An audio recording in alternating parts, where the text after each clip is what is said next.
บ้านจำเริญส่วนสุดท้ายบางบอลทั้งนี้นะจีกรรมทีมวยได้เข้มจองจำเริญชุดบางบอลทั้งนี้ในบนหนึ่งยังแซนขมอดอนาธาแล้วยังมาแซนมาภูมิไอทุบตรงวายไอเส้นเดี๋ยวโปรยเส้นให้จำยังtừ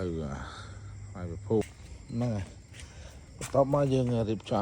ำนะนี่คือจีแซนขมอดอนาธามาแซนไม่ลงดาราบางคนลงเหมือนเต็มมั้งจังខ្ញុំចង់ជម្រាបជូនបងប្អូនថាដោយសារតែយប់មិញលងពេកអញ្ចឹងខ្ញុំវាប្រហែលជាគាត់ខ្ញុំមួយរយៈហ្នឹងរវល់ពេកអញ្ចឹងទៅហើយអញ្ចឹងគាត់ចេះតែលោខ្ញុំឲ្យខ្ញុំប្រហែលគាត់ឃ្លានដែរខ្ញុំដឹងព្រោះខ្ញុំមួយរយៈហ្នឹងរវល់មែនទែនមួយខែពេញអញ្ចឹងវិធីសែនខ្មោចអាណាថាអត់មានច្រើនទេបងប្អូនបាយហើយនឹងប្រហុកទឹកសុទ្ធទៅហើយធូបមួយទៅសៃហើយសូមបញ្ជាក់បងប្អូនការយើងសែនខ្មោចអាណាថាឲ្យមហូបធ្វើបុណ្យធ្វើទានមហូបអាហារខ្មោចអាណាថាគឺអត់ឲ្យនៅក្នុងផ្ទះទេគឺក្រៅផ្ទះព្រោះពួកគាត់មិនមែនជាសាច់ញាតិរបស់យើងសូមបញ្ជាក់គាត់អត់ហ៊ានចូលផ្ទះយើងទេគាត់នៅបានតាមផ្លូវទេតាមដងផ្លូវធ្វើម៉េចសែនធ្វើម៉េចនៅក្រៅលបងផ្ទះអញ្ចឹងយកមានអីច្រើននេះមានតែទឹកសុទ្ធហ្នឹងហើយប្រហុកនឹងបាយម្ដុំហើយសាច់នៅប៉ុណ្ណឹងសាច់បងប្អូនទាំងពិតជាក់ស្ដែងគេដាក់តែប្រហុកបាយទេសម្រាប់ខ្មោចអាណាថា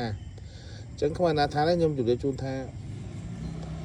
ពួកគាត់យើងអាចបញ្ជាបានណាឲ្យតែកំចាត់ហ៊ានអាចារ្យសៀមក៏បានដូចគ្នាហ្នឹងជំនឿដែរបុគ្គលសម្រាប់អ្នកជឿអ្នកមិនជឿក៏មិនបាច់ជឿទេសម្រាប់ខ្ញុំជឿពួកខ្ញុំអាចខ្ញុំទៅណាពួកគាត់ទៅតាមខ្ញុំរហូតហើយតែជួបបារមីកន្លែងណាគឺគាត់ទាញហៅទៅរហូតចឹងអានេះជាជំនឿរបស់បុគ្គលទេបងប្អូនតាំងយប់ម្សិលមិញគាត់លោខ្ញុំរហូតអញ្ចឹងវាយគាត់ឃ្លានតែសារខ្ញុំវាភ្លេចរដងខ្ញុំថ្ងៃសិលខ្ញុំតែងតែសែនពួកគាត់ណាហើយខ្មោចអាណាថាព្រោះខ្មោចគាត់ហ្នឹងគឺចង់និយាយខ្មោចអាណាថាគឺគ្មានសាច់ញាតិមិត្តណាគេធ្វើបន់ធ្វើទានឲ្យធ្វើតង្វាយឲ្យគាត់ទេអញ្ចឹងមានតែយើង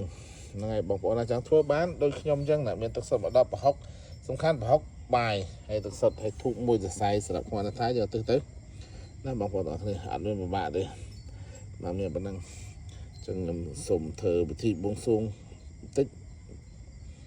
បាទមានអីទេគាត់ណាយើងហៅពួកគាត់ទៅបាទមិនមែនជាសាច់ញាតិហៅគាត់មកហូបទៅវាអត់មានសំខាន់ទេធွာអាវាអត់មានសំខាន់ទេសំខាន់ការហៅចិត្តសណ្ដានចិត្តស្មោះធ្វើទានចិត្តបរិសុទ្ធទៅបានហើយចប់ហើយតែប៉ុណ្្នឹងបានហើយនេះគឺជាតង្វាយរបស់ខ្មែរណាថាណាបងប្អូនអរគុណ